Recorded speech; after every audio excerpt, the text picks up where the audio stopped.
Hollywood tape and after all the allegations against Donald Trump in the later stages of the 2016 campaign. Before all the stuff with the women came out, it must be a very strange state, Joe, that you went to college in, because they really seem to like a guy who is so far off the page compared to any kind of mainstream thinking. Well, let's wait and see what the people of Alabama. Well, the women thing will hopefully change it. I mean, what we found, Mike, in Virginia, and what I believe we'll find in Alabama, you have, whether you're talking about women in Mountain Brook, Vestavia, Homewood in the Birmingham area, Montgomery, parts of Mobile, Huntsville. I think you're going to find a lot of women that, just like in Northern Virginia, that have probably voted Republican their entire life, but even if it's raining, they're going to stand in line and they're going to do what they can to vote against Roy Moore. I think women will make the difference in Alabama, just like they made the difference in Northern Virginia. Well, you would hope so, but one of the things, and Steve reminded me of this in my conversations over the weekend, is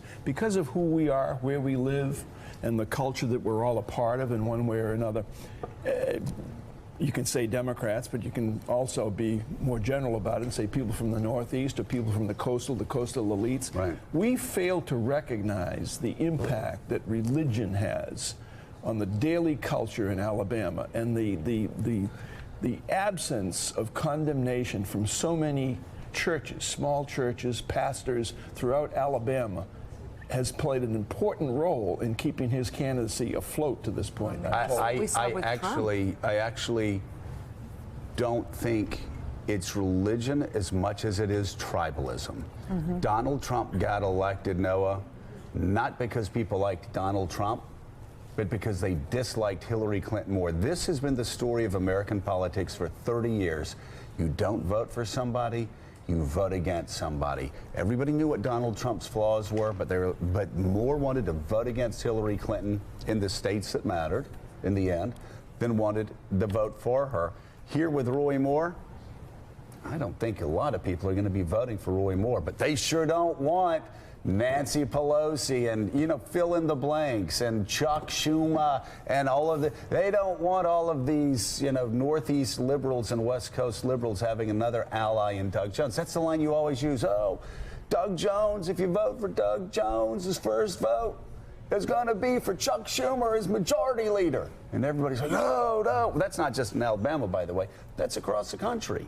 It's tribalism that leads us to this point. Yeah, Doug Jones is probably a little too liberal for his state, and his position on right-to-life issues is legitimately troubling for anybody who's concerned about that issue. I think we do need to relearn the lesson of 2016. On the right, there are a lot of pundits who believe that Donald Trump won, and therefore all the allegations against him, all the concerns about him in the campaign are neutralized and invalid. We have to remember what you said, that he won perhaps despite, rather than because of quite a bit of his flaws. And by the way, Roy Moore came in 4th place in 2010 when he ran for governor in a Republican primary. Something has changed in the Republican Party.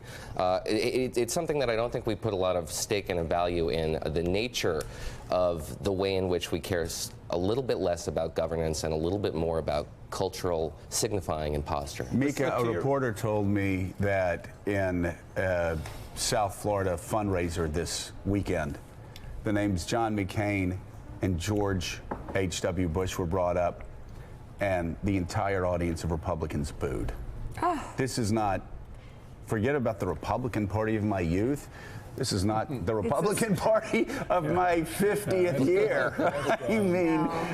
That's why you moved to independent. But I'm still confused as to what exactly is happening in all of this. I mean, how does religion, Heidi, play a role in Republican politics at this point?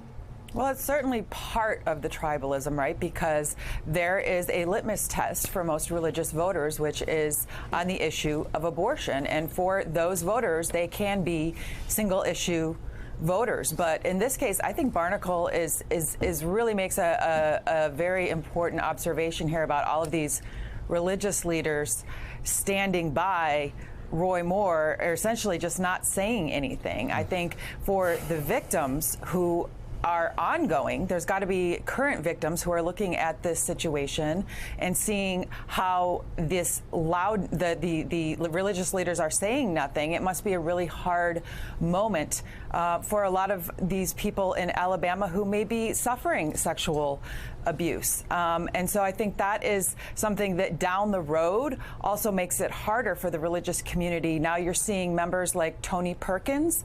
I don't know if you saw, there was a story over the weekend where it was exposed that the head of the Family Research Council knew about one of his members who he was promoting, having fundraisers for, who had abused a young man or fondled a young man, and yet they looked the other way. So this is also a moment for the religious community to look inward and see what they want their own image to be going down the road, and whether they can keep their coalition together when they stand by people like Roy Moore and like this congressman. I'm sorry, his name slips my mind, but it was a story over the weekend about Tony Perkins and the Family Research Council knowing about this abuse and yet standing by this candidate. Steve. But just one small point, Joe, going back to your point about tribalism and the way in which we seem to be separating into multiple Americas. Hillary Clinton got 15% of the white vote in Alabama last year, and that's it. Yeah. Oh. All right, still ahead on Morning Show. So much more to get to. President Trump is trying to publicly pressure his own party with the Republican tax proposal facing some serious challenges. It may go down. The president tweeted, in part, quote, "They do not want to disappoint the American public." We'll break down where the legislation stands today. And Jared Kushner is facing new scrutiny this morning about contacts with Russia. We're learning new details about his reported failure to disclose the outreach from a Putin ally. We'll be right back.